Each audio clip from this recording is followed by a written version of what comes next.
Seterusnya cuba kita lihat kelemahan yang biasa dilakukan oleh calon.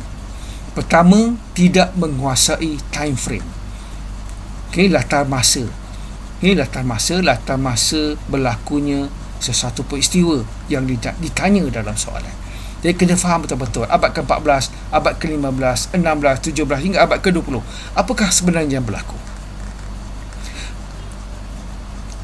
Kedua, tidak menguasai tarikh-tarikh penting.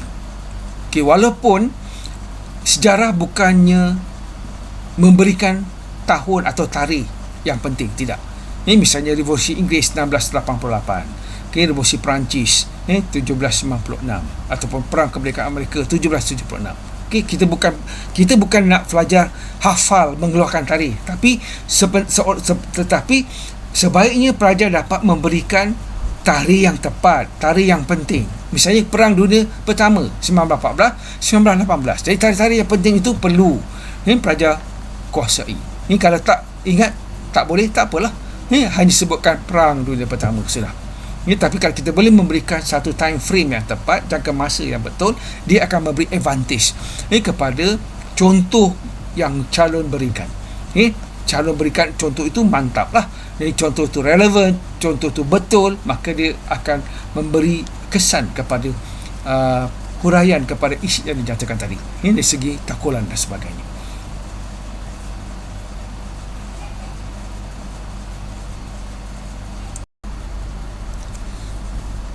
Okey pelajar, apa yang saya boleh simpulkan ini terhadap titik pelajaran yang saya berikan hari ini? Ini satu peringatan. Pertama, jawapan pelajar mestilah dalam format esei. Bila kita jawab dalam format esei, kita pastikan ada pengenalan, ada isi dan ada penutup. Ini kita jawab dalam masa 30 minit satu soalan, dan kita mesti menjawab 4 soalan daripada 6 soalan yang diberikan.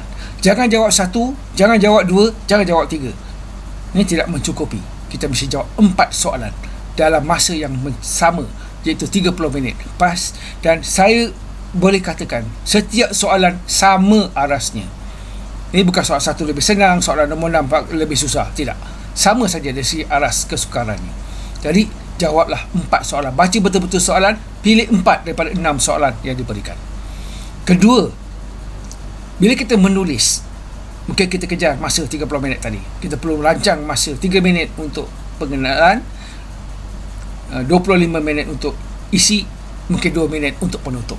30 minit. Dan kita kena pastikan tulisan kita itu boleh dibaca. Supaya memudahkan pemeriksa untuk memberi markah. Kalau tulisan kita tidak boleh dibaca, maka sukar untuk pemeriksa untuk memberikan markah. Tulisan tak boleh baca amat menakutkan kebanyakan pemeriksa. Jadi pelajar mesti pastikan tulisan ini penat kita baca, penat kita ulang kaji, tetapi bila kita menulis jawapan itu tidak boleh dibaca oleh pemeriksa. Itu satu yang merugikan. Ini pastikan anda menulis dengan boleh dibaca, bukan cantik tetapi boleh dibaca. Dan satu lagi perkara penting, gagal membuat huraian fakta mengikut kehendak soalan. Dan pastikan bila kita menjawab sesuatu fakta yang kita berikan dalam isi itu, kita kaitkan dengan kehendak soalan. Ambil kehendak soalan, masukkan dalam isi kita untuk memastikan kita tidak terkeluar daripada kehendak soalan. Okey, pelajar, saya harap pelajar dapat menguasai beberapa tip yang saya beri tadi berkaitan dengan tugasan, kehendak soalan, latar masa dan latar tempat. Okey, seterusnya cuba kita lihat kelemahan yang biasa dilakukan oleh calon. Pertama, tidak menguasai time frame. Latar masa. Latar masa berlakunya sesuatu peristiwa yang ditanya dalam soalan. Jadi kena faham betul-betul abad ke-14, abad ke-15, 16, 17 hingga abad ke-20. Apakah sebenarnya yang berlaku? Kedua, tidak menguasai tarikh-tarikh penting. Walaupun sejarah bukannya memberikan tahun atau tarikh yang penting, tidak. Ini misalnya Revolusi Inggeris 1688, Revolusi Perancis 1796, ataupun Perang Kemerdekaan Amerika 1776. Kita bukan nak pelajar hafal mengeluarkan tarikh, tetapi sebaiknya pelajar dapat memberikan tarikh yang tepat, tarikh yang penting. Misalnya Perang Dunia Pertama 1914, 1918. Jadi tarikh-tarikh yang penting itu perlu pelajar kuasai. Kalau tak ingat, tak boleh, tak apalah. Hanya sebutkan Perang Dunia Pertama sudah. Tapi kalau kita boleh memberikan satu time frame yang tepat, jangka masa yang betul, dia akan memberi advantage kepada contoh yang calon berikan. Calon berikan contoh itu mantap lah. Jadi contoh itu relevan, contoh itu betul, maka dia akan memberi kesan kepada huraian kepada isi yang dinyatakan tadi. Ini dari segi takulan dan sebagainya.